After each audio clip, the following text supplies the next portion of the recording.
നമസ്കാരം, എല്ലാവർക്കും പുതിയ വീഡിയോയിലേക്ക് സ്വാഗതം. ഇന്ന് ഡിസ്കസ് ചെയ്യുന്ന ടോപ്പിക്ക് PSC മുൻവർഷങ്ങൾ നടത്തിയ കോൺസ്റ്റിറ്റ്യൂഷനുമായിട്ട് ബന്ധപ്പെട്ട ക്വസ്റ്റ്യൻസ് ആണ്. ഓക്കെ, നമുക്ക് ക്ലാസ്സിലേക്ക് പോകാം. ആദ്യത്തെ ക്വസ്റ്റ്യൻ നോക്കാം. ഇന്ത്യൻ ഭരണഘടനയുടെ എത്രാമത്തെ ഭാഗത്താണ് പൗരത്വത്തെക്കുറിച്ച് പ്രതിപാദിക്കുന്നത്? ആൻസർ വരുന്നത് ഓപ്ഷൻ ബി ആണ്, ഭാഗം 2. അടുത്ത ക്വസ്റ്റ്യൻ നോക്കാം. ഇന്ത്യൻ ഭരണഘടനയുടെ ഹൃദയവും ആത്മാവുമെന്ന് ഡോക്ടർ BR അംബേദ്കർ വിശേഷിപ്പിച്ചത് ഏത് ആർട്ടിക്കിളാണ്? ആൻസർ വരുന്നത് ഓപ്ഷൻ സി ആണ്, ആർട്ടിക്കിൾ 32. അടുത്ത ക്വസ്റ്റ്യൻ നോക്കാം.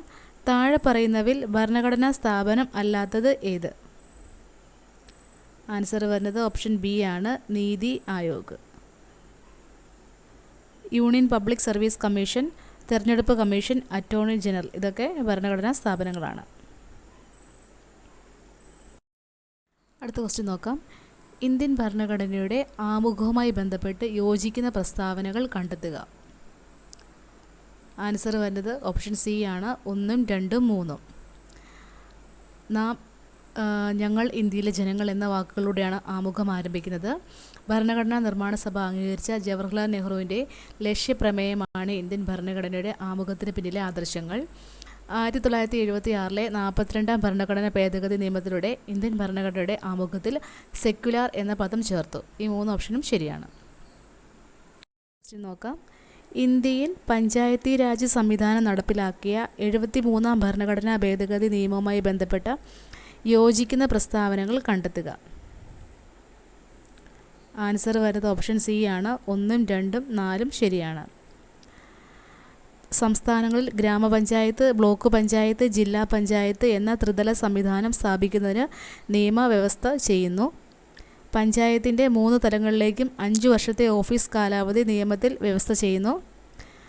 പഞ്ചായത്തിൻ്റെ എല്ലാ തലങ്ങളിലുമുള്ള മൊത്തം സീറ്റുകളുടെ 1/3 കുറയാത്തത് സ്ത്രീകൾക്കായി സംവരണം ചെയ്യണം. ഈ 3 ഓപ്ഷനും ശരിയാണ്.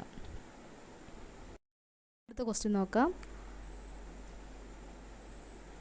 ലോകസഭയിലും സംസ്ഥാന നിയമസഭകളിലും 1/3 സീറ്റുകൾ സ്ത്രീകൾക്കായി സംവരണം ചെയ്യുന്നതിനായി പാർലമെൻറ്റ് പാസാക്കിയ ഇന്ത്യൻ ഭരണഘടനയുടെ 106-ാം ഭേദഗതി നിയമത്തിന് നൽകിയിരിക്കുന്ന പേര്?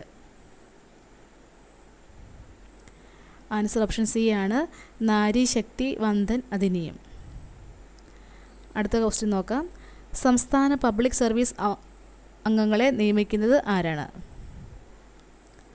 ആൻസർ വരുന്നത് ഓപ്ഷൻ ബി ആണ്, ഗവർണർ. അടുത്ത ക്വസ്റ്റ്യൻ നോക്കാം. ഭരണഘടനാ നിർമ്മാണ സഭ ഭരണഘടനയ്ക്ക് അംഗീകാരം നൽകിയ ദിവസം?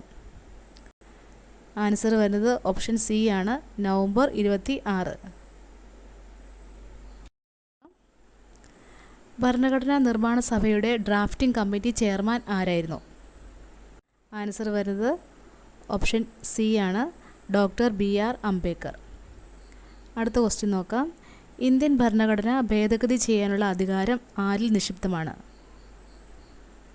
ആൻസർ വരുന്നത് ഓപ്ഷൻ എ ആണ്, പാർലമെൻറ്റ്.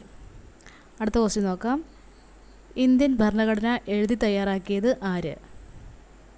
ആൻസർ വരുന്നത് ഓപ്ഷൻ ബി ആണ്, ഭരണഘടനാ നിർമ്മാണ സഭ. ക്വസ്റ്റ്യൻ നോക്കാം. താഴെ കൊടുത്തിട്ടുള്ളവയിൽ മൗലിക അവകാശം അല്ലാത്തത് ഏത്? ആൻസർ വരുന്നത് ഓപ്ഷൻ ഡി ആണ്, സ്വത്തവകാശം. അടുത്ത ക്വസ്റ്റ്യൻ നോക്കാം. 2002 86-ാം ഭേദഗതിയിലൂടെ ഭരണഘടനയിൽ ഉൾപ്പെടുത്തിയ മൗലിക കർത്തവ്യം ഏത്? ആൻസർ വരുന്നത് ഓപ്ഷൻ സി ആണ്, 1 മാത്രം. 6 മുതൽ 14 വയസ്സിലുള്ള കുട്ടികളെ വിദ്യാലയത്തിൽ അയക്കേണ്ടത് രക്ഷിതാക്കളുടെ കടമയാണ്.